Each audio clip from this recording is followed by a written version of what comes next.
ನಮಸ್ಕಾರ, ಡಿಜಿಟಲ್ ನ್ಯೂಸ್ಗೆ ಸ್ವಾಗತ. ಖ್ಯಾತ ಉದ್ಯಮಿ ಅನಿಲ್ ಅಂಬಾನಿ ನೇತೃತ್ವದ ರಿಲಯನ್ಸ್ ಗ್ರೂಪ್ಗೆ ಸಾಲು ಸಾಲು ಸಂಕಷ್ಟ ಎದುರಾಗಿದೆ. ಜಾರಿ ನಿರ್ದೇಶನಾಲಯ ಅಂದ್ರೆ ಇಡಿ, ಕೇಂದ್ರ ತನಿಖಾ ದಳ ಅಂದ್ರೆ ಸಿಬಿಐ ಮತ್ತು ಭಾರತೀಯ ಭದ್ರತಾ ಮಂಡಳಿ ಎಸ್ಸಿಬಿಐ ನಿರಂತರವಾಗಿ ಗ್ರೂಪ್ನ ಹಿಂದೆ ಬಿದ್ದಿವೆ. ಕಾರ್ಪೊರೇಟ್ ವ್ಯವಹಾರಗಳ ಸಚಿವಾಲಯ, Reliance infrastructure, Reliance communication, Reliance commercial finance ಮತ್ತು ಸಿಎಲ್ಇ ಪ್ರೈವೇಟ್ ಲಿಮಿಟೆಡ್ ಸೇರಿದಂತೆ ಹಲವು ಕಂಪನಿಗಳಲ್ಲಿ ಅಕ್ರಮ ಹಣ ವರ್ಗಾವಣೆ ಮಾಡಿದ ಪ್ರಕರಣ ಸಂಬಂಧ ಒಂದು ಕಡೆ ಮುಖೇಶ್ ಅಂಬಾನಿ ವಿಶ್ವದ ಶ್ರೀಮಂತ ಪಟ್ಟಿಯಲ್ಲಿ ಮಿನುಗ್ತಾ ಇದ್ದಾರೆ, ಮತ್ತೊಂದು ಕಡೆ ಅನಿಲ್ ಅಂಬಾನಿ ಪತನದ ಕಡೆ ಹೆಜ್ಜೆ ನೆಡ್ತಾ ಇದ್ದಾರೆ. ಈಗ ಅವರ ಬಿಸ್ನೆಸ್ ನಲ್ಲಿ ಲಾಭನೂ ಇಲ್ಲ, ಶ್ರೀಮಂತರ ಯಾವ ಲಿಸ್ಟ್ ನಲ್ಲೂ ಕೂಡ ಅವರ ಹೆಸರು ಕೂಡ ಇಲ್ಲ. ಅಷ್ಟೇ ಅಲ್ಲದೆ ಅವರು ಈಗ ತನಿಖಾ ಏಜೆನ್ಸಿಗಳ ಟಾರ್ಗೆಟ್ ಆಗಿದ್ದಾರೆ. ಒಂದರ ಮೇಲೊಂದು ಸಂಸ್ಥೆ ತನಿಖೆ ಲಂಚ ನೀಡಿ ಬ್ಯಾಂಕ್ ಗಳಿಂದ ಸಾಲ ಪಡೆದ ಆರೋಪದಡಿ ಸಿಬಿಐ ಮತ್ತು ಇಡಿ ಕೇಸ್ ದಾಖಲಿಸಿದ್ವು. ಇದರ ಬಳಿಕ ಇಡೀ ಅಕ್ರಮ ಹಣ ವರ್ಗಾವಣೆಯ ಆರೋಪದಡಿ ಕೇಸ್ ದಾಖಲಾಗಿತ್ತು. ಈಗ ಅನಿಲ್ ಅಂಬಾನಿ ವಾಸ ಇರುವಂತಹ ಮನೆ ಸೇರಿದಂತೆ ದೇಶದ 8 ನಗರಗಳಲ್ಲಿರುವಂತಹ ಅನಿಲ್ ಅಂಬಾನಿಗೆ ಸೇರಿದ ಆಸ್ತಿಗಳನ್ನ ಇಡಿ ಜಪ್ತಿ ಮಾಡಿದೆ. ಬರೋಬ್ಬರಿ 7,500 ಕೋಟಿ ರೂಪಾಯಿ ಮೌಲ್ಯದ ಅನಿಲ್ ಅಂಬಾನಿಗೆ ಸೇರಿದ ಆಸ್ತಿಯನ್ನ ಇಡಿ ಜಪ್ತಿ ಮಾಡಿದೆ. ಸಾಲದ ಸುಳಿಯಿಂದ ಬಳಲ್ತಾ ಇರುವಂತಹ ರಿಲಯನ್ಸ್ ಸಮೂಹ ಸಂಸ್ಥೆಯ ವಿರುದ್ಧ ಇಡಿ ತನಿಖೆ ಚುರುಕುಗೊಳಿಸಿದ್ದು, ಈ ವಾರದ ಆರಂಭದಲ್ಲಿ ರಿಲಯನ್ಸ್ ಗ್ರೂಪ್ ಸಂಸ್ಥೆಗಳಿಗೆ ಸೇರಿದ ಸುಮಾರು 7,500 ಕೋಟಿ ರೂಪಾಯಿ ಮೌಲ್ಯದ ಆಸ್ತಿಗಳನ್ನ ಮುಟ್ಟುಗೋಲು ಹಾಕೊಂಡಿದೆ. ಜಪ್ತಿ ಮಾಡಲಾದ ಆಸ್ತಿಗಳಲ್ಲಿ ರಿಲಯನ್ಸ್ ಇನ್ಫ್ರಾಸ್ಟ್ರಕ್ಚರ್ ನ 30 ಆಸ್ತಿಗಳು, ಆದರ್ ಪ್ರಾಪರ್ಟಿ ಕನ್ಸಲ್ಟೆನ್ಸಿ ಮತ್ತು Mohan Bir hitech build, Gamesa investment management, Vihar 43 reality, ಇದಷ್ಟೇ ಕ್ಯಾಂಪಿಯನ್ ಪ್ರಾಪರ್ಟೀಸ್ ಗೆ ಸಂಬಂಧಿಸಿದ ಆಸ್ತಿಗಳು ಸೇರಿವೆ ಅಂತ ಇಡಿ ಅಧಿಕಾರಿಗಳು ತಿಳಿಸಿದ್ದಾರೆ. ಹಾಗಾದ್ರೆ ಅನಿಲ್ ಅಂಬಾನಿಗೆ ಯಾಕೆ ಇಷ್ಟೆಲ್ಲ ಸಂಕಷ್ಟ? 2017 ಮತ್ತು 2019 ನಡುವೆ ರಿಲಯನ್ಸ್ ಅನಿಲ್ ಅಂಬಾನಿ ಗ್ರೂಪ್ ಅಡಿಯಲ್ಲಿರುವಂತಹ ಸಂಸ್ಥೆಗಳಿಗೆ ಯೆಸ್ ಬ್ಯಾಂಕ್ 3,000 ಕೋಟಿ ರೂಪಾಯಿ ಸಾಲವನ್ನು ನೀಡಿತ್ತು. ಆದ್ರೆ ಈ ಸಾಲದ ಹಣವನ್ನ ಗ್ರೂಪ್ ನ ಇತರ ಶೆಲ್ ಕಂಪನಿಗಳಿಗೆ ಅಂದ್ರೆ ಬೇನಾಮಿ ಕಂಪನಿಗಳಿಗೆ ಅಕ್ರಮವಾಗಿ ವರ್ಗಾವಣೆ ಮಾಡಲಾಗಿತ್ತು. ಬೇನಾಮಿ ಕಂಪನಿಗಳಿಗೆ ಅಕ್ರಮ ಹಣ ವರ್ಗಾವಣೆ ಮಾಡಿದ್ದಕ್ಕೆ ಬ್ಯಾಂಕ್ಗಳು ಷೇರುದಾರರು, ಹೂಡಿಕೆದಾರರು ಮತ್ತು ಇತರ ಸಾರ್ವಜನಿಕ ಸಂಸ್ಥೆಗಳನ್ನು ವಂಚಿಸುವ ಮೂಲಕ ಸಾರ್ವಜನಿಕ ಹಣವನ್ನ ದುರ್ಬಳಕೆ ಮಾಡಿಕೊಂಡಿರುವುದಾಗಿ ಇಡಿ ಆರೋಪಿಸಿದೆ. ಷೇರು ಮಾರುಕಟ್ಟೆಯಿಂದಲೂ ಕೂಡ ನಿಷೇಧ.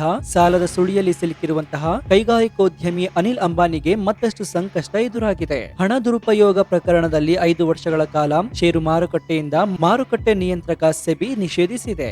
ಜಾರಿ ನಿರ್ದೇಶನಾಲಯ ಅಂದ್ರೆ ಇಡಿ, ಕೇಂದ್ರ ತನಿಖಾ ದಳ ಅಂದ್ರೆ ಸಿಬಿಐ ಮತ್ತು ಭಾರತೀಯ ಭದ್ರತಾ ಮಂಡಳಿ ಎಸ್ಸಿಬಿಐ ನಿರಂತರವಾಗಿ ಗ್ರೂಪ್ನ ಹಿಂದೆ ಬಿದ್ದಿವೆ. ಕಾರ್ಪೊರೇಟ್ ವ್ಯವಹಾರಗಳ ಸಚಿವಾಲಯ, Reliance infrastructure, Reliance communication, Reliance commercial finance ಮತ್ತು ಸಿಎಲ್ಇ ಪ್ರೈವೇಟ್ ಲಿಮಿಟೆಡ್ ಸೇರಿದಂತೆ ಹಲವು ಕಂಪನಿಗಳಲ್ಲಿ ಅಕ್ರಮ ಹಣ ವರ್ಗಾವಣೆ ಮಾಡಿದ ಪ್ರಕರಣ ಸಂಬಂಧ ಒಂದು ಕಡೆ ಮುಖೇಶ್ ಅಂಬಾನಿ ವಿಶ್ವದ ಶ್ರೀಮಂತ ಪಟ್ಟಿಯಲ್ಲಿ ಮಿನುಗ್ತಾ ಇದ್ದಾರೆ, ಮತ್ತೊಂದು ಕಡೆ ಅನಿಲ್ ಅಂಬಾನಿ ಪತನದ ಕಡೆ ಹೆಜ್ಜೆ ನೆಡ್ತಾ ಇದ್ದಾರೆ. ಈಗ ಅವರ ಬಿಸ್ನೆಸ್ ನಲ್ಲಿ ಲಾಭನೂ ಇಲ್ಲ, ಶ್ರೀಮಂತರ ಯಾವ ಲಿಸ್ಟ್ ನಲ್ಲೂ ಕೂಡ ಅವರ ಹೆಸರು ಕೂಡ ಇಲ್ಲ.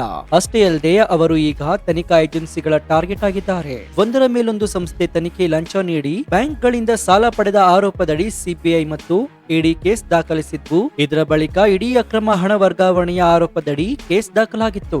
ಈಗ ಅನಿಲ್ ಅಂಬಾನಿ ವಾಸ ಇರುವಂತಹ ಮನೆ ಸೇರಿದಂತೆ ದೇಶದ 8 ನಗರಗಳಲ್ಲಿರುವಂತಹ ಅನಿಲ್ ಅಂಬಾನಿಗೆ ಸೇರಿದ ಆಸ್ತಿಗಳನ್ನ ಇಡಿ ಜಪ್ತಿ ಮಾಡಿದೆ. ಬರೋಬ್ಬರಿ 7,500 ಕೋಟಿ ರೂಪಾಯಿ ಮೌಲ್ಯದ ಅನಿಲ್ ಅಂಬಾನಿಗೆ ಸೇರಿದ ಆಸ್ತಿಯನ್ನ ಇಡಿ ಜಪ್ತಿ ಮಾಡಿದೆ. ಸಾಲದ ಸುಳಿಯಿಂದ ಬಳಲ್ತಾ ಇರುವಂತಹ ರಿಲಯನ್ಸ್ ಸಮೂಹ ಸಂಸ್ಥೆಯ ವಿರುದ್ಧ ಇಡಿ ತನಿಖೆ ಚುರುಕುಗೊಳಿಸಿದ್ದು, ಈ ವಾರದ ಆರಂಭದಲ್ಲಿ ರಿಲಯನ್ಸ್ ಗ್ರೂಪ್ ಸಂಸ್ಥೆಗಳಿಗೆ ಸೇರಿದ ಸುಮಾರು 7,500 ಕೋಟಿ ರೂಪಾಯಿ ಮೌಲ್ಯದ ಆಸ್ತಿಗಳನ್ನ ಮುಟ್ಟುಗೋಲು ಹಾಕೊಂಡಿದೆ. ಜಪ್ತಿ ಮಾಡಲಾದ ಆಸ್ತಿಗಳಲ್ಲಿ ರಿಲಯನ್ಸ್ ಇನ್ಫ್ರಾಸ್ಟ್ರಕ್ಚರ್ ನ 30 ಆಸ್ತಿಗಳು, ಆದರ್ ಪ್ರಾಪರ್ಟಿ ಕನ್ಸಲ್ಟೆನ್ಸಿ ಮತ್ತು Mohan Bir hitech build, Gamesa investment management, Vihar 43 reality, ಇದಷ್ಟೇ ಕ್ಯಾಂಪಿಯನ್ ಪ್ರಾಪರ್ಟೀಸ್ ಗೆ ಸಂಬಂಧಿಸಿದ ಆಸ್ತಿಗಳು ಸೇರಿವೆ ಅಂತ ಇಡಿ ಅಧಿಕಾರಿಗಳು ತಿಳಿಸಿದ್ದಾರೆ. ಹಾಗಾದ್ರೆ ಅನಿಲ್ ಅಂಬಾನಿಗೆ ಯಾಕೆ ಇಷ್ಟೆಲ್ಲ ಸಂಕಷ್ಟ? 2017 ಮತ್ತು 2019 ನಡುವೆ ರಿಲಯನ್ಸ್ ಅನಿಲ್ ಅಂಬಾನಿ ಗ್ರೂಪ್ ಅಡಿಯಲ್ಲಿರುವಂತಹ ಸಂಸ್ಥೆಗಳಿಗೆ ಯೆಸ್ ಬ್ಯಾಂಕ್ 3,000 ಕೋಟಿ ರೂಪಾಯಿ ಸಾಲವನ್ನು ನೀಡಿತ್ತು. ಆದ್ರೆ ಈ ಸಾಲದ ಹಣವನ್ನ ಗ್ರೂಪ್ ನ ಇತರ ಶೆಲ್ ಕಂಪನಿಗಳಿಗೆ ಅಂದ್ರೆ ಬೇನಾಮಿ ಕಂಪನಿಗಳಿಗೆ ಅಕ್ರಮವಾಗಿ ವರ್ಗಾವಣೆ ಮಾಡಲಾಗಿತ್ತು. ಬೇನಾಮಿ ಕಂಪನಿಗಳಿಗೆ ಅಕ್ರಮ ಹಣ ವರ್ಗಾವಣೆ ಮಾಡಿದ್ದಕ್ಕೆ ಬ್ಯಾಂಕ್ಗಳು ಷೇರುದಾರರು, ಹೂಡಿಕೆದಾರರು ಮತ್ತು ಇತರ ಸಾರ್ವಜನಿಕ ಸಂಸ್ಥೆಗಳನ್ನು ವಂಚಿಸುವ ಮೂಲಕ ಸಾರ್ವಜನಿಕ ಹಣವನ್ನ ದುರ್ಬಳಕೆ ಮಾಡಿಕೊಂಡಿರುವುದಾಗಿ ಇಡಿ ಆರೋಪಿಸಿದೆ. ಷೇರು ಮಾರುಕಟ್ಟೆಯಿಂದಲೂ ಕೂಡ ನಿಷೇಧ.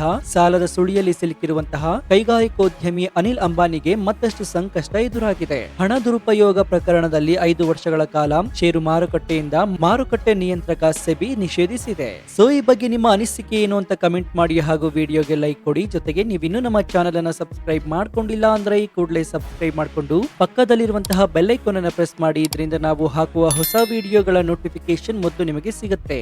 ಇದಾಗಿತ್ತು ಈ ಕ್ಷಣದ ವಿಶೇಷ. ನೋಡ್ತಾ ಇರಿ ಡಿಜಿಟಲ್ ನ್ಯೂಸ್ ಕನ್ನಡ. ಧನ್ಯವಾದ.